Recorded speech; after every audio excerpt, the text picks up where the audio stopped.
61번째 사연. 성령길 옆 절벽으로 추락할 뻔한 이야기. 2021년 7월 성령길을 닦아놓은 후에 있었던 일이다. 길의 양쪽에 하얀 선을 그어 놓았는데 사람들이 함부로 밟고 다녔다.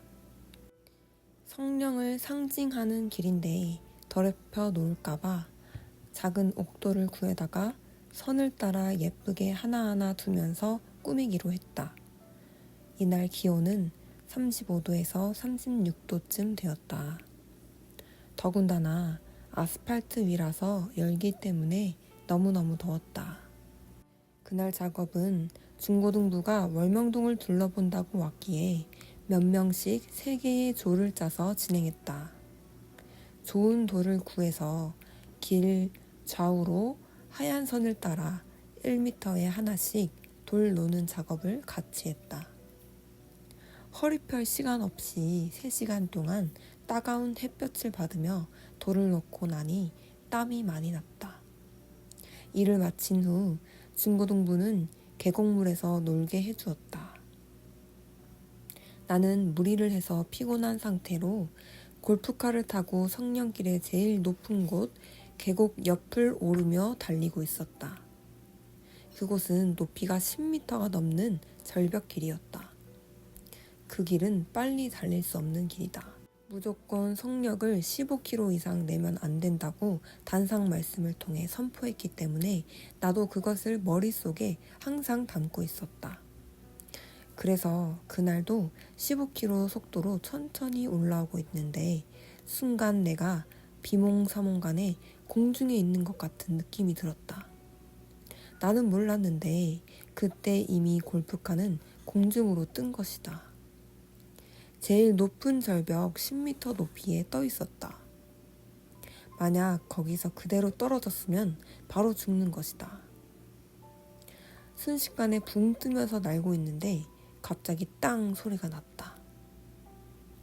골프카가 뭔가에 부딪히더니 산 쪽으로 방향이 틀어지면서 다시 안쪽으로 들어왔다.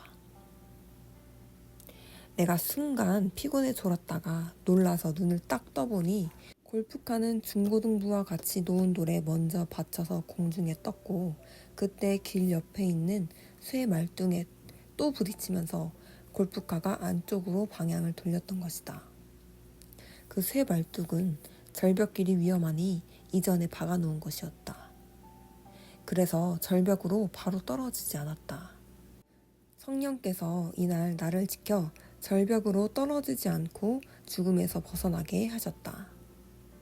그 짧은 순간에 일어난 일을 눈으로 확인하니 정신이 하나도 없었다. 두렵기만 하고 무섭기만 했다. 차가 길 밖으로 나갔다가 공중에서 그대로 떨어졌으면 진짜 대형 사고가 날 뻔했다. 나에게 죽는 날이 닥쳤던 것이다. 충격을 받고 너무 떨려서 집에 돌아와 혼수 상태에 빠진 듯이 잠만 잤다. 이 사고로 10m 아래로 떨어졌으면 큰 사고가 나서 죽을 뻔했다. 사람은 몰라서 실수하여 죽는 환경에 뛰어들어도 하나님과 성령님은 절대로 지켜 나를 살려주셨다. 하나님과 성령님이 미리 하시고 그 전에 쇠 말뚝을 듬성듬성 박아놓게 하신 것이다. 떨어지다가 다행히 거기에 부딪혀서 방향이 틀어져 떨어지지 않았다. 전지전능하신 하나님과 성령님은 내가 죽음을 피하도록 도우사 안전대를 만들려고 미리 박아놓은 쇠말뚝에 골프카가 딱 부딪히게 하신 것이다. 항상 죽음이나 어떤 사건을 틀어버리기 위해서 하나님은 미리부터 은밀히 행하신다. 그러시기 때문에 완전하게 행하신다. 항상 환난도 핍박도 죽음도 미리부터 피해야 한다. 하나님이 행하시는 세계의 비밀은 미리부터 그 사건이 일어나기 전에 행해 놓으신다는 것이다. 지금도 그 자리에 가보면 아찔하다. 졸면서 떨어졌으면 그대로 저승길을 갈 뻔했다. 역시 생명을 살려주시는 하나님이시다. 사람은 몰라서 늘 사고를 당하니 항상 살펴주고 계신다. 전능자 하나님과 성령님이 살피지 않으시면 하루에도 몇 번씩 죽을 고비가 닥쳐서 죽을 수밖에 없다. 성령길을 다 닦아놓고 써보지도 못하고 죽을 뻔했다. 이후부터는 거기에서 골프카를 타고 다니고 싶지 않아서 몇 번 걸어 다니기도 했다. 위치는 다리골 성령길 수영장 옆에 볼을 막아놓은 곳이다. 그 후로 성령길의 위험한 곳에는 전부 안전대를 완벽하게 설치했다. 나로 하여금 먼저 겪게 하시고 모든 사람을 안전하게 하심을 깨달았다. 다음 날 깨어나 기도하면서 생각했다. 어제 죽는 날이었구나. 그래서 하나님은 이런 일이 있을 줄 미리 아시고 주일 말씀에 감사하여라, 사랑의 영광을 돌려라 하는 말씀을 하신 거였구나. 죽음을 피해 살았으니 이 얼마나 감사할 일이냐 했다. 그리고 성령길에서 속도를 죽이라고 하신 이유도 알게 되었다. 평소처럼 25km 이상 속력으로 달렸으면 그 사고난 지점에서 차가 붕 날아가 버렸을 것이다. 생각만 해도 아찔했다. 말씀을 지켰기 때문에 살 수 있었던 것이다. 또 한 가지 깨달은 것은 자기가 행해놓은 의로 자기가 산다는 것이다. 성령길을 그냥 내버려 두지 않고 성령님을 생각하며 길 양쪽을 돌로 예쁘게 꾸며 놓았더니 성령께서 나와 함께 하시어 생명을 지켜주신 것이다. 이런 일을 볼 때 하나님과 성령님이 생명을 살려주신 것이 제일 크다. 만약 생명을 안 살려줬으면 성양 역사의 주인이라도 여기서 종지부를 찍어야 하는 것이다.